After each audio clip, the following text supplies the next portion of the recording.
趁着肉价便宜，今天买了个大猪脚，这么大一个猪脚，给它花了30块钱。好，我们来清洗干净。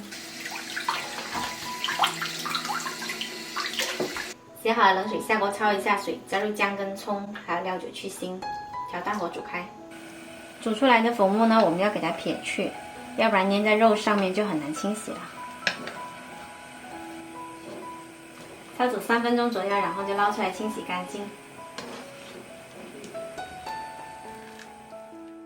猪脚洗干净了，我们腌制一下，加入姜片、生抽、蚝油，再来1包盐焗鸡粉。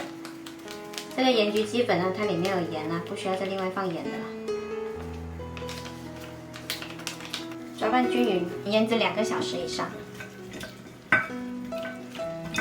今天我们用高压电饭锅来压这个猪脚，把腌好的猪脚倒进来，腌制出来的汤汁也倒进来，加入几颗冰糖，再来点香油。如果用的是普通的电饭锅，可以再加多半碗清水。然后我们给它压15分钟，压了15分钟，这个猪脚呢还不是特别烂，我们给它翻一下，然后再压10分钟。